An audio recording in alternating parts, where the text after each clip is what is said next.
vamos dando inicio a esta doble actividad. Bueno, primero que todo, muy buenas tardes. Alan, qué bueno que estás aquí en el Colegio de México. Me toca moderar la primera parte de la sesión, que consiste en la presentación de 2 volúmenes de ensayos de Alan Knight, ensayos que cubren pues buena parte, por no decir prácticamente toda su vida intelectual, 30 años dedicados a la Revolución Mexicana, si no es que más, yo diría. Son 2 libros que tienen una historia curiosa, larga. Hace unos años, te acordarás, Alan, comenzamos a traducirlos en el INERM, en el Instituto de Estudios de la Revolución Mexicana, con ganas de publicarlo. También estábamos traduciendo o compilando, algunos ya estaban traducidos, una antología de ensayos de François Xavier Guerrat, que no sé dónde quedó. Contamos con la presencia de las 2 traductoras del libro de Alan Knight. Nos da muchísimo gusto, Silvia, Sandra, que estén aquí. Se los agradecemos mucho. Fue un trabajo de muchos años y muchas horas. Ese proyecto en el INERM se perdió por unos años, y cuando Alan ganó la cátedra Luis González, decidimos revivirlo, porque en la cátedra Luis González estamos publicando una antología de todos los que son recipiendarios de esa cátedra. Ya apareció la de Jan Meyer, aparecerá pronto una de Krause, una de Brian Hamnet y de Horst Pichman. Erika, ¿o me equivoco? Esos son hasta ahora los ganadores de la cátedra Luis González. Y bueno, sin más, dado que a mí me toca únicamente moderar la parte de la presentación de estos libros, se los digo rápidamente. Son 2 libros voluminosos, con muchos ensayos que cubren prácticamente toda la producción ensayística de Alan Knight. Ustedes saben, Alan Knight se ha caracterizado, o una de sus características es publicar trabajos grandes. Así fue, es grande su Revolución Mexicana, también su Historia de México. Suponemos que será grande el trabajo sobre los 30, pero también tiene una enorme producción ensayística. Casi podríamos decir que aquí están sus ensayos completos o casi completos, y además sí podríamos decir que ahora la obra ensayística de Alan Knight está prácticamente actualizada, porque hace unos meses apareció este libro que ojalá tenga buena circulación. Son ensayos de Alan Knight, básicamente elaborados alrededor del 2010, lo publicó el TEC de Monterrey en coedición con el Fondo. Ojalá se distribuya, pero con estos 3 libros ustedes tienen prácticamente la obra ensayística de Alan Knight. Es realmente espléndida, pero para evaluarla, para analizarla, los tomos del colegio, el tomo del TEC, pues que lo presenten ellos o que lo presente el Fondo. Nosotros vamos a presentar los 2 tomos del Colegio de México. Para ello contamos con la participación de 2 grandes conocedores de la Revolución Mexicana, Josefina MacGregor. No traigo aquí el currículum para presentarla, pero cuento con los elementos suficientes. Profesora de la UNAM de muchos años, discípula muy querida del maestro Eduardo Blanquel. Ahí hizo su licenciatura, su maestría, su doctorado, especialista pues desde los Magón, Madero, la 26, Huerta y muchas más cosas. También está con nosotros Ariel Rodríguez Curi, para presentar el otro de los volúmenes, otro gran conocedor de la Revolución Mexicana, libros sobre la Ciudad de México durante la Revolución. Así que esperamos tener una sesión muy grata. Ahora, estos libros se presentan como preámbulo a la conferencia magistral por ser cátedra Luis González. En eso consiste el compromiso de la cátedra, pero para ello nos hablará en su momento Erika Pani. Entonces, por lo pronto, Josefina, Ariel, ¿quién va a iniciar la breve presentación? Josefina, adelante, Josefina. Conste que dijo breve. Y conste que ya presentó el libro. Repensar la Revolución Mexicana es el título de esta antología de artículos de Alan Knight, editada en 2 volúmenes por el Colegio de México. La obra en conjunto consta de 23 ensayos que se agrupan en 5 apartados: tierra y trabajo, Estado y sociedad, ideología e identidad, perspectivas extranjeras y revolución y teoría. Secciones que expresan la variedad y amplitud de la obra de Knight. El primer volumen, el que reúne el material sobre tierra y trabajo y Estado y sociedad, es el que me corresponde presentar. Creo que no podría hacerlo cabalmente porque nos pidieron a Ariel Rodríguez Curi y a mí que fuéramos breves. Y el libro no es breve. Desde hace más de 40 años, Alan Knight se ha dedicado al estudio de la historia de nuestro país. Su bibliografía es amplísima. Por supuesto, sobresale su libro La Revolución Mexicana, editado primero por Grijalvo y después por el Fondo de Cultura Económica, el cual está incluido en la bibliografía de los cursos de Revolución Mexicana que se imparten sobre la materia en el país y el mundo anglosajón, cuando menos. Entre todas las tareas que se ha impuesto Knight, llama poderosamente la atención que no solo haya emprendido este ambicioso trabajo general, al que muy pocos se atreven, sino que también haya publicado en Cambridge una historia general de México en 3 tomos, México desde el inicio hasta la conquista española, México la era colonial y México desde la independencia, que está precisamente en elaboración. Desafortunadamente nunca se tradujo su tesis Nacionalismo, Xenofobia y Revolución, el lugar de los extranjeros y los intereses extranjeros en México, 1910-1915, pero solo este recuento avala mi dicho que amplío. Knight es un reconocido y destacado conocedor de la historia de México. Pero hay más todavía. Ha escrito más de 100 artículos y capítulos del libro sobre diversos temas del siglo XX, que son relevantes para el estudio del pasado y también el presente nacionales. Por ello, no es exagerado afirmar que se trata de un destacado mexicanista y un referente ineludible para los interesados en el estudio del siglo XX, que ha abordado tanto temas económicos como políticos y lo mismo los sociales que los culturales. Un dato importante para calibrar la relevancia de esta antología es que la selección fue realizada por el propio Knight y al llevarla a cabo destacó entre esos más de 100 ensayos los 23 que quizás le parecieron que A. eran los mejores, B. merecían estar juntos, C. eran los más sólidos, D. eran los que no habían envejecido, E. eran los que debían ser traducidos, porque en el volumen primero todos los artículos fueron trasladados del inglés al español. Es decir, este nuevo material acerca al autor a los hispanohablantes. En todo caso, sean cuales fueren las razones de Knight para esta selección, lo que me parece es que a través de esta discriminación de su obra, el autor ofrece una lectura de su propia interpretación sobre el porfiriato, la revolución y el México contemporáneo. De ahí su importancia. Una antología hecha por otra persona, bien lo sabemos, no hubiera incluido los mismos materiales, ni tendría los mismos apartados, ni la secuencia hubiera sido igual. Knight reunió aquí lo que le pareció importante, lo que quizás los demás habían dejado pasar sin mucha atención y que para él es relevante, y lo vuelve a poner frente a nuestros ojos con un orden determinado que no es el cronológico, ni el de los hechos, ni el de la aparición de los artículos. El criterio primario fue el tema y después se consideró la temporalidad de los sucesos abordados en cada trabajo. El volumen del que debo hablar enlaza 10 exposiciones que aparecieron entre 1984 y 2007, si bien la mayoría fueron publicados de 1990 a 1994. En el tema Tierra y Trabajo se reúnen 4 artículos y solo uno de ellos se refiere al último tema, que por cierto es el más antiguo de todos, de hace 30 años. La destrucción de las grandes haciendas como uno de los resultados de la revolución, el análisis del peonaje, sus posibilidades y diferencias y la explicación de por qué germinó, así como el surgimiento y caída del agrarismo mexicano del siglo XX en comparación con Irlanda, son los temas de los artículos sobre la tierra que interpreto como prioritario en este trabajo, aunque de ninguna manera único para comprender el proceso histórico mexicano.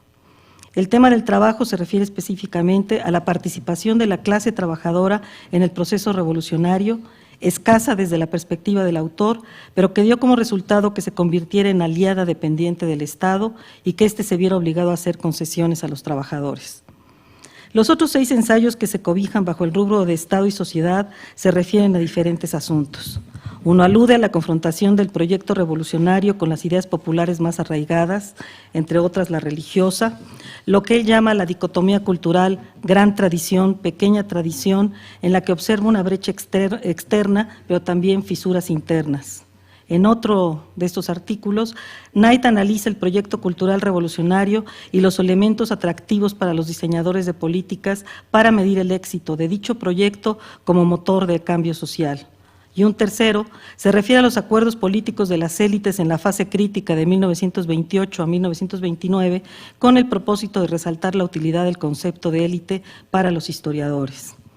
Por su parte, el cuarto ensayo abunda en el cardenismo, haciendo notar que, cito, la cáscara institucional del cardenismo subsistió, pero perdió su dinámica interna. En otras palabras, la chatarra fue secuestrada por nuevos conductores, arreglaron el motor, subieron nuevos pasajeros y la condujeron en una dirección muy diferente. En el quinto artículo, Knight delibera sobre el sistema político mexicano, la función y fuerza del Estado en México para analizar el tema de la estabilidad política y concluir con una interesante y polémica clasificación de gobiernos Habsburgo y gobiernos Borbones que se alternan por largos periodos en el poder, adentrándose así en el México contemporáneo, el cual es el contexto del último ensayo en el que se habla de las continuidades históricas en los movimientos sociales de la segunda mitad del siglo XX particularmente.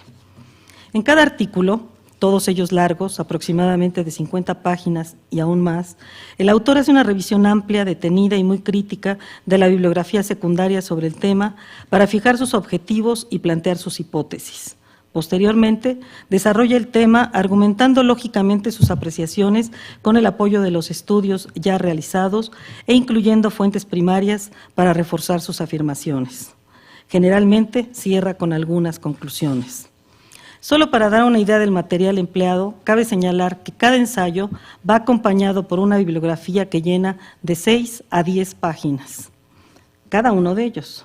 En mi opinión, si bien esa bibliografía está muy bien seleccionada, considero que deja de lado investigaciones mexicanas que, aunque pudieran constituir una historiografía estrecha, rutinaria y hasta chauvinista, en muchas ocasiones hace aportes, cuando menos en lo que respecta a la localización de materiales. Desde luego que sí hay referencias a autores mexicanos. Knight se apoya en historiadores como Krause, Aguilar Camín, Armando Bartra, García Diego, Martínez Azad, entre otros, y sin que todo esto signifique que yo menosprecie las fuentes extranjeras, pues estoy convencida que son relevantes. No obstante lo anterior, me gusta el trabajo de Knight. ¿Por qué? Por varias razones. Una de ellas, porque siempre se acerca a los temas con un buen arsenal teórico, pero no para forzar los hechos, sino para enriquecer o ampliar las categorías a través del análisis histórico. Invariablemente, el resultado es que podemos encontrar entre el negro y el blanco de las propuestas doctrinarias una amplia gama de tonos. A través de estas cuartillas, Knight refuta o se apoya en autores como Barrington Moore, Benedict Anderson, Wallerstein, James Scott, Eric Wolf, Max Weber y Carlos Marx, o en historiadores de la talla de Hobsbawm o Thompson, o bien en estudiosos que trabajan otras latitudes que hacen posible sus comparaciones con el caso mexicano. Otro motivo por el que me gusta su trabajo es porque se beneficia y nos favorece con la lectura de politólogos, economistas, sociólogos y sobre todo, creo, de antropólogos. Así, por ejemplo, al estudiar el peonaje no se queda con la referencia adoptada de manera simple, peón es igual a esclavo, sino que busca todas las facetas posibles, la económica, la política, la social, y puede definir finalmente varias formas de peonaje en nuestro país, cuando menos 3 perfectamente diferenciadas y no una sola, lo que le permite destacar que en Yucatán convivieron 2 de ellas, la tradicional y la ultracoercitiva, o bien proponer que de ninguna manera la hacienda mexicana fue feudal. Otro motivo más para que me guste su trabajo es que siempre está revisando complementariamente las relaciones y las acciones de arriba hacia abajo y las de abajo hacia arriba, nunca es parcial. Asimismo, me gusta que siempre se aleja de lo monocromático para localizar, como él mismo dice, un patrón puntillista, para encontrar gamas cromáticas mediante la aplicación de puntos que, si bien pueden parecer caóticas, también pueden permitir conclusiones. Además, podría agregar que me gusta porque no se queda con la visión centralista ni con la parroquial, va de una a otra para enriquecer la visión que despliega. Asimismo, me gusta porque ofrece visiones más o menos completas de los problemas hasta donde la investigación lo permite. Nada que se parezca a, aquí solo vamos a ver el proyecto agrario de los 3 levantados en armas en Badiraguato el Alto en 1917. Estoy inventando, por supuesto, ¿no? Y también me gusta porque compara situaciones específicas de México con situaciones específicas de Irlanda, China, Cuba, Brasil, Venezuela, etcétera, para diferenciar y para encontrar semejanzas. Me gusta que periodiza, por ello puede proponer, pongamos como ejemplo, 2 periodizaciones para la clase trabajadora en la etapa de 1910-1920, una política y otra económica, con todo lo cual siempre gana en precisión. Me gusta su tono, directo, provocador, pero sustentado. A diferencia de aquellos que quieren encontrar las intenciones aviesas del Estado en todas las medidas que tomaba, él encuentra su razón. Por ejemplo, cito, las iglesias mugrosas eran una amenaza para la salud pública en una época en que los males endémicos eran galopantes. Incluso después, los anticlericales de los años 20 continuaron arremetiendo contra los riesgos que representaban el agua bendita estancada en las pilas o la saliva de los sifilíticos transmitida al besar las imágenes de los santos o las santas vestiduras. Me gusta que para Knight la revolución no es un monolito, sino un mosaico. Me gusta que, igual que aborda los temas rurales, la emprende con los citadinos. También me gusta que regionaliza, pues no es lo mismo el norte que el sur, ni es igual el centro que el centro-norte. Me gusta que en donde otros ven novedades, él aprecia continuidades, como en el tema de los movimientos sociales. Me gusta el posrevisionismo o neopopulismo de Knight. Me gusta su enfrentamiento con el revisionismo. Me gusta que el autor nunca se queda con la primera aproximación a los hechos históricos. Me gusta que siempre es crítico y, sobre todo, me gusta que nos invite a repensar la Revolución Mexicana. Comparto con Alan Knight algunos puntos. 1, que no se puede estudiar la revolución si no se tiene en cuenta el porfiriato. 2, que ese proceso que conocemos como la Revolución Mexicana sí es una revolución, digan lo que digan los revisionistas. 3, que este proceso concluye en 1940. No estoy de acuerdo en que la califique de xenófoba, particularmente en la etapa de 10 a 17, aunque reconozco que a lo largo de ese tiempo hubo manifestaciones contrarias a los extranjeros, pero siempre localizadas y no definitorias del proyecto económico y social. Un argumento que le permite a Alan Knight sostener que sí fue una revolución es que ésta destruyó el sistema de haciendas y puso fin al peonaje esclavo de Yucatán y otras partes del sur.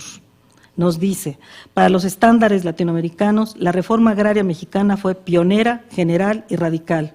Fue concebida en medio de una revolución popular armada, desafió a la todavía vigorosa clase terrateniente tradicional y atacó unidades de producción poderosas e integradas. Para el autor, la historia de la reforma agraria es una historia de ruptura revolucionaria, no de continuidad conservadora, y es una historia que reta la simple evaluación estadística. También le queda claro y sustenta que no fue una revolución de trabajadores y que había oposición entre estos y la rebelión rural. Asimismo, considera que la protesta de los trabajadores asumió formas de asociación modernas, sindicatos, participación en la política reformista y evitó tanto el compromiso con la revolución armada como las violentas confrontaciones callejeras. En conclusión, nos dice, históricamente, los trabajadores no habían nacido revolucionarios, sino que les habían endilgado revoluciones. Propone su carácter revolución social por la incorporación de los elementos campesinos y agrarios. Observa los cambios políticos resultados de una exitosa revolución constructora de un Estado que en lo económico cumplió con las aspiraciones revolucionarias de desarrollo y generó un proletariado masivo. También reconoce su carácter nacional, sin influencias ni ejemplos extranjeros, y resalta su carácter ejemplar para otras naciones, aunque asimismo plantea sus limitaciones y desviaciones. Ya en su libro La Revolución Mexicana, Knight sostenía que esta, entre 1910 y 1920, había sido un movimiento agrario y popular, precursor de la revolución estatista, intervencionista, posterior al decenio de 1920. En estos artículos mantiene esta posición, la argumenta más y salvaguarda su antirrevisionismo. Concluyo afirmando, vaticinando, que esta antología va a ser muy útil para los estudiantes no solo de historia, sino de ciencias sociales de los diferentes niveles, desde la licenciatura al doctorado. Me parece que lo más importante de estos trabajos aquí reunidos es que no dan visiones acabadas, sino que invitan a la discusión y abren paso a nuevas preguntas de investigación.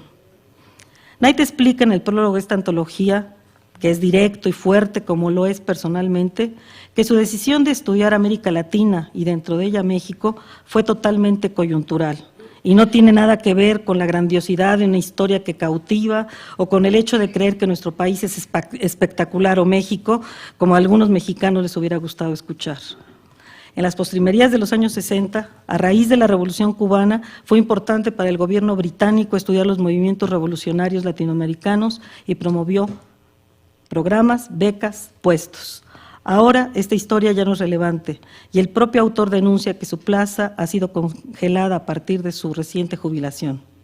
En todas partes se cuecen habas. Ignoro si a Gran Bretaña le fue útil o interesante todo lo que Alan Knight trabajó mientras laboró en las distintas universidades en lo que lo hizo, incluido Oxford, sobre lo vivido en estas tierras, pero estoy convencida que para nosotros sí lo ha sido y también muy importante para abrir nuevos senderos en el estudio de nuestro pasado. Y no solo confío, sino que estoy segura en que también servirá lo que a continuación investigue y reflexione. Lo de mexicanista ya no se lo quita nadie. Muchas gracias, Alan, por tu trabajo.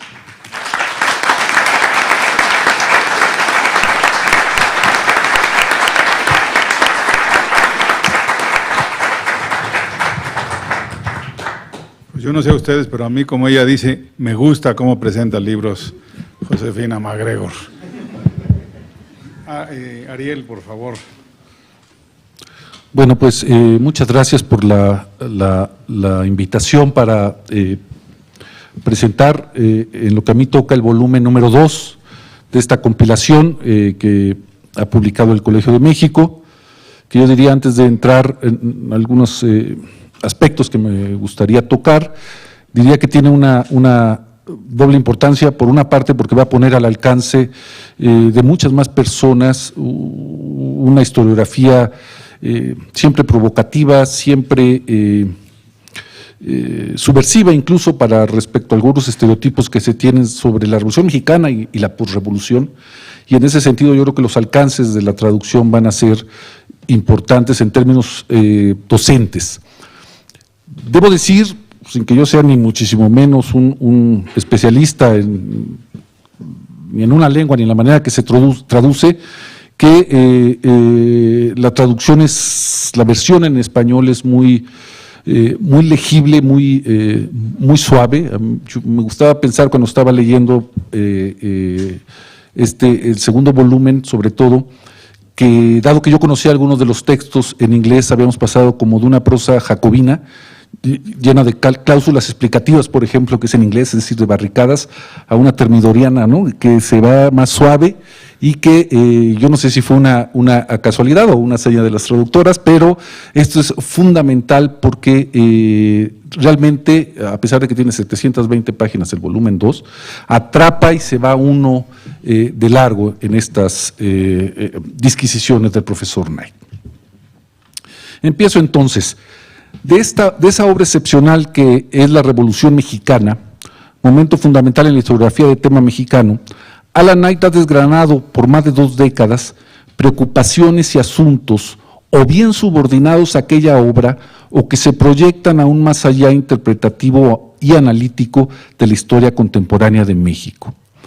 Extraña paradoja, es como si una obra totalizante como la primera, un enorme caudal de conceptos, hechos e interpretaciones, acabara por obligar a su autor a explorar un delta, unas desembocaduras repletas de islas, canales y corrientes que no sabemos si son provisionales o definitivos. Al respecto, una acotación.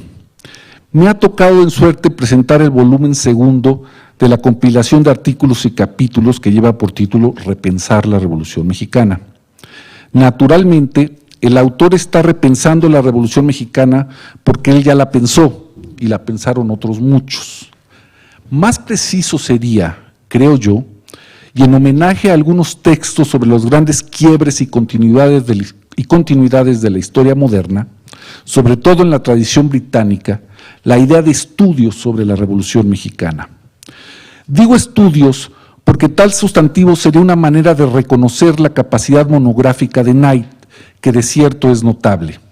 De hecho, y lo vuelvo a decir porque lo he argumentado en otra parte, no estaría mal agregar al canon y a la taxonomía de géneros en prosa la noción de monografía, es decir, del esfuerzo intelectual por abordar de manera exhaustiva un problema, una perplejidad.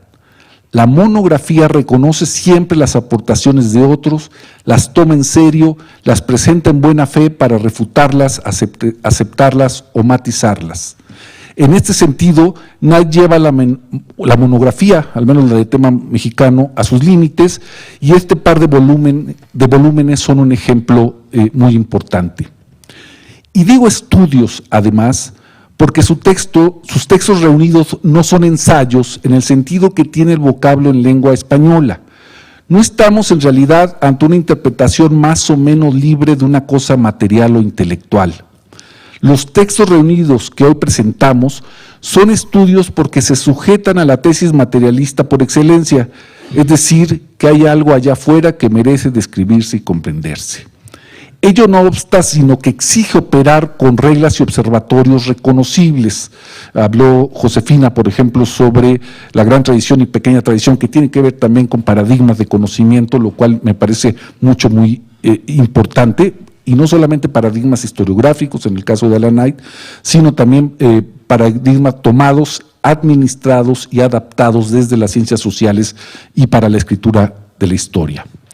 No sobra señalar, y mirando las obras citadas en los textos, que de todos modos el reconocimiento del trabajo de otros es una regla de la hospitalidad historiográfica que se practica o que debe practicarse al escribir la historia. El segundo volumen de Repensar la Revolución Mexicana se organiza en 3 apartados, ya adelantó el esquema Josefina: ideología e identidad, perspectivas extranjeras, revolución y teoría. Son un total de 13 textos escritos entre principios poco más o menos de la década de 1990 y principios de la segunda década del siglo XXI, y que suman, como dije, más de 700 páginas.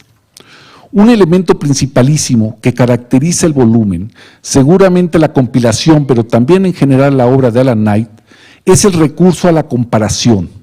En realidad, una preocupación del autor es colocar los fenómenos asociados a la Revolución Mexicana en un horizonte donde lo específico de la experiencia pueda ser apreciado en función de fenómenos contemporáneos similares, que no idénticos. Esta mecánica es muy importante, por ejemplo, cuando Knight evalúa las consecuencias del capitalismo para los campesinos del centro y el norte de México en contraste con las experiencias peruanas del siglo XIX. O del siglo XX. En términos más comprensivos, lo mismo puede decirse sobre la trayectoria del liberalismo mexicano contrapuesto a otras experiencias latinoamericanas. Pero una de las aportaciones más notables de este conjunto de textos es la manera como el autor entiende lo popular y lo que supone esta categoría para explicar ciertos comportamientos políticos e incluso el protagonismo de personas y grupos en escala local, regional y nacional. En este plano, Alan Knight sigue combatiendo la premisa, fundamental ya en su libro La Revolución Mexicana, de que todo poder se instaura a costa del pueblo, en perjuicio del pueblo y sobre todo al margen del pueblo. Y si no les gusta lo de pueblo, podemos cambiarlo por sociedad. Y entiéndase en este sentido, en el caso usual de Knight, el pueblo como un conglomerado de grupos sociales variopinto que viven de su trabajo o tienen poco acceso a la propiedad o a la riqueza pecuniaria. En realidad, esa problemática es otra vuelta de tuerca al asunto con frecuencia banalizado de la construcción del Estado en México en la posrevolución. Al momento de comprender la formación del Estado, de manera clara, convincente, Knight fijará las líneas de un proceso y no los límites de una cosa idéntica a sí misma. Esto se dice fácil, pero es muy frecuente encontrar en la historiografía cosificaciones inverosímiles del Estado, que se reducen a un hombre, un gobierno o incluso, últimamente, un discurso. Una manera de ilustrar tal método, creo yo, es el artículo La mentalidad y modus operandi del anticlericalismo revolucionario, donde Knight al reconocer la resistencia en la base social de los grupos católicos a algunas políticas o a las políticas de los gobiernos posrevolucionarios, también reconoce como un elemento analítico simultáneo, con los mismos alcances interpretativos y comprensivos, que hubo un anticlericalismo de base, espontáneo o colaboracionista, si se quiere. Eso disminuye a lo largo del libro y de la obra de Knight, me da la impresión, el guión historiográfico y la eficacia explicativa de un plan maestro de un Estado omnisciente y omnipotente, y abona a favor de un seguimiento pormenorizado del conflicto social y la disputa por los recursos materiales, políticos y simbólicos, en este caso en la década de 1920 y 1930, y no solo en el Estado, sino también en sus márgenes. No extraña que Knight permanezca fiel en estos textos a la noción de que el Estado posrevolucionario es un fenómeno cotidiano, un gigante con pies de barro y que fracasa o tiene éxito en el día a día. En realidad, la idea que la Revolución Mexicana no es un plan maestro preconcebido, sino la historia de diversas correlaciones de fuerza que se potencian o debilitan según regiones, grupos, liderazgos y coyunturas, hilan con enorme coherencia el volumen, de manera especial en los textos de la primera y tercera sección, pero también en las comparaciones de la segunda. Pero de una manera más importante, este enfoque habrá de permitir un tránsito historiográfico fluido hasta la historia más contemporánea de México. Y esto me parece fundamental y con esto quiero terminar. Es decir, en este caso, sobre todo en el volumen 2, pero Josefina me dirá también si en el 1, en toda plenitud, es realmente una historia, a la historia más contemporánea de México, es decir, incluso a la historia de los últimos 20 años, aunque no sea el objeto y aunque no sea la propuesta analítica de Alan Knight. Efectivamente, en algún capítulo de esta compilación se detecta ya la manera en que las aportaciones de Knight constituyen también modalidades de aproximación ya no a la formación, sino a la consolidación y a la subsecuente crisis del Estado mexicano en el último tercio del siglo XX. En este sentido, creo yo, hay un capítulo que habla sobre el liberalismo social de Carlos Salinas de Gortari, por ejemplo. En este sentido, creo yo, esta compilación es, amén de una enorme y gozosa problematización de la historia moderna de México, al menos gozosa para el lector, un puente y una caja de herramientas para introducirse al presente mexicano que siempre se nos escapa. Muchas gracias.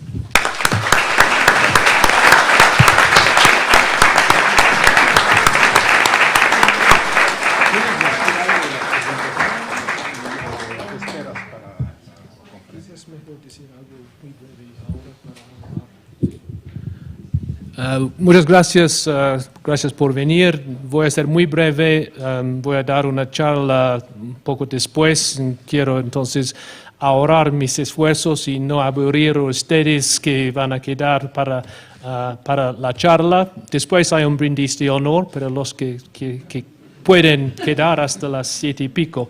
Nada más para agradecer a varias personas que me han ayudado mucho en la publicación de estos libros y además agradecer a mis dos comentaristas. Reconozco que eso fue lo que en la Constitución estadounidense dice cruel and unusual punishment, castigo cruel y muy fuera de lo normal tener que leer tantas páginas. Y pensé que si yo fuera como un marciano que había llegado sin pensar y entrado en esta aula y había escuchado todo esto, yo quizás pensaría que este autor me parece un poco pretencioso, ¿no? Es un poco, sábelo todo que está hablando de Marx y Weber y cosas por el estilo. Pero para mí, como el autor, no como marciano, fue interesante escuchar estos comentarios, han sido muy generosos, muy correctos, acertados, por supuesto, y en cuanto particularmente el comentario de Josefina, ¿qué más que puedo decir? Que me gusta, sí, me gusta mucho. Y fue interesante para mí porque estos ensayos fueron escritos a través de 30 años. Incluso mi investigación en México lleva casi 40 años. Mi primera estancia en México fue en en 1970, precisamente cuando la elección de Echeverría, me acuerdo en la Ciudad de México, la cara sonriente del candidato del PRI por todos lados. Y incluso hay algunos capítulos, la gran mayoría tiene que ver con la historia, que es mi especialidad, pero sí hay algunos que fueron escritos para cuestiones pendientes, como el liberalismo social de Carlos Salinas o como el Programa Nacional de Solidaridad, que fueron en ese momento temas contemporáneos, hoy en día son cosas del pasado y hay jóvenes historiadores que están trabajando estos temas. Entonces, después de varias décadas de investigación, lo que fue mi propia experiencia hoy en día es tema de investigación. Y por último, muy brevemente, quisiera agradecer a la gente que me han ayudado mucho en publicar estos libros. Tres referencias nada más. En primer lugar, quiero agradecer mucho al colegio como institución. Es una institución que yo he conocido desde mi primera estancia, cuando el colegio estaba en calle Guanajuato, no estaba aquí. Y en particular a Javier García Diego, como presidente y también director en un momento del INERM, donde este proyecto fue por primera vez concebido, pero nunca llevado a cabo por razones que nunca entendí muy bien, pero al fin, mejor tarde que nunca. No, claro. Pero gracias a Javier, el proyecto fue rescatado, mejor tarde que nunca ha salido y me gusta mucho ver los dos libros. Quiero agradecer a la gente que me ha ayudado mucho en publicaciones en el colegio, un equipo muy bueno, muy eficiente, en particular Paola Morán y Claudia Pacheco. Yo no sé si están aquí, pero ellos han trabajado muy bien conmigo. Obviamente ha sido un trabajo bastante largo, complicado. Y por último, dos traductores. Primero, Sandra Luna, que comenzó la obra de traducción, y en particular Silvia Cuese, que hizo un gran número de los capítulos. Y reconozco que traducir no es nada fácil. Es muy difícil hacer traducciones de inglés a español, especialmente cuando uno trata este autor pretencioso, sábelo todo, con un estilo, en palabras de amigo David Bradding, un estilo bizantino, que no fue un complemento, sin duda fue un insulto, y para convertir mi inglés complicado académico en buena prosa española, que como Ariel mencionó, se lee muy bien, es un gran algo que quiero agradecer mucho, y a todos que han colaborado conmigo en la producción de estos libros. Gracias.